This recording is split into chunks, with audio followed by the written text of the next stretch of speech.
अस्सलाम वालेकुम मेरे दोस्तों, मेरे भाइयों, बुजुर्गों। आप मेरा चैनल देखते हैं, आपका बहुत बहुत स्वागत। और आपसे मैं इल्तिजा करता हूँ, दरख्वास्त करता हूँ कि आप मेरे प्रोग्राम को लाइक कीजिए, शेयर किया कीजिए और मेरे चैनल को सब्सक्राइब कीजिए। और जो बातें मैं आपको बताता हूँ वो सब बातें मैंने अपने पीरो मुर्शिद से, अपने बुजुर्गों से समझी हैं, सीखी हैं, वही मैं आप तक पहुँचाता हूँ। और आप भी उसको याद रखिए और उस पर अमल किया कीजिए। तो बात चल रही थी फकर की। जो पीरो मुर्शिद होते हैं, जो मुर्शिद कामिल होते हैं, उनको तो किसी किस्म की इजाज़त की ज़रूरत नहीं होती, लेकिन जो मुरीद होते हैं वो मुरीद अपने पीर की तरफ रुजू करते हैं तो उनको अल्लाह देता तो है, लेकिन उनको रियाजत और मुजाहिदात की ज़रूरत ज़रूर पड़ती है, उनको रियाजत करना पड़ती है। उस बारे में थोड़ा सा मैं आपको समझाता हूँ। इबादत और ताअत में और मुजाहिदा में कितना मतलब ये है, कितना मुजाहिदे करने पड़ते हैं। असहाब सफ़ा तकरीबन 400 मर्द थे। असहाब सफ़ा 400 मर्द लोग थे। मदीना मुनव्वरा में उनका कोई कुंबा नहीं था। वो सब मस्जिद नबवी में रहा करते थे, जैसे खानकाहों में पीरो मुर्शिद रहा करते हैं, सूफिया लोग रहा करते हैं। ये असहाब सफ़ा ना ज़राअत करते थे, ना दूध देने वाले मवेशी रखते थे, ना तिजारत को कोई काम वाम नहीं करते थे, ना गुठलियाँ फोड़ते थे, ना कुछ करते थे। बस रातों को इबादत करते थे, कुरान मजीद सीखते थे और उस कुरान मजीद को सीखने के बाद उसकी तिलावत किया करते थे। खुद रसूल अल्लाह सल्लल्लाहु अलैहि वसल्लम उनके गमख्वार थे और लोगों को उनकी इमदाद पर आमादा फरमाते थे। आप उनके पास बैठकर उनके साथ खाना खाया करते थे। और उनकी उस शान में एक आयत नाजिल हुई जिसका मफ़हूम, जिसका तर्जुमा है कि और ए पैगंबर, इन लोगों को मत निकालो जो अपने परवरदिगार को सुबह से शाम तक पुकारते हैं और उनकी उसकी रजामंदी के ख्वाहा रहते हैं। ऐसे लोगों को मत निकालो। तुम खुद उन लोगों के साथ सब्र इख्तियार करो जो परवरदिगार को सुबह और शाम पुकारते हैं।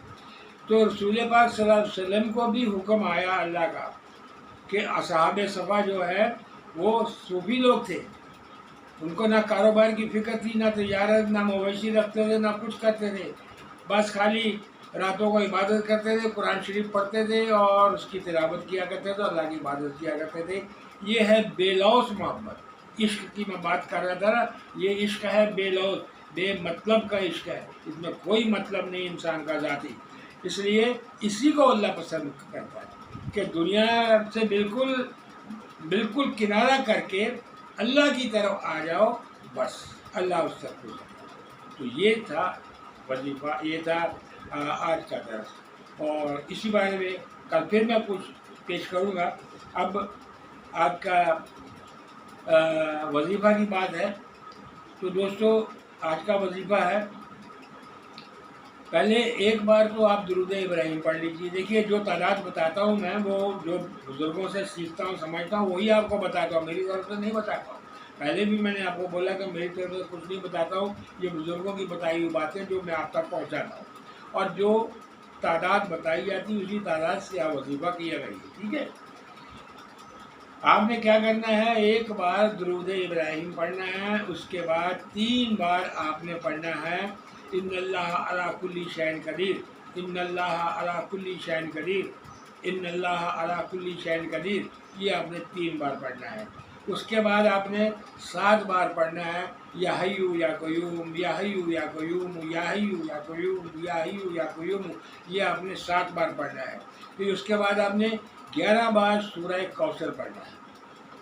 सूरह कौसर मालूम है ना, वो 11 बार आपने पढ़ना है।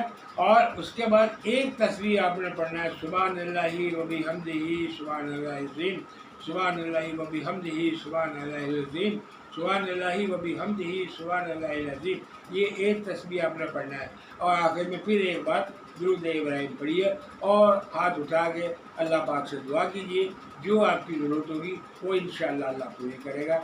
इन वजीफ़ा, इन वज़ाइफ के सदक़े में, इन वज़ाइफ की बरकत से अल्लाह ज़रूर पूरा करेगा, ठीक है।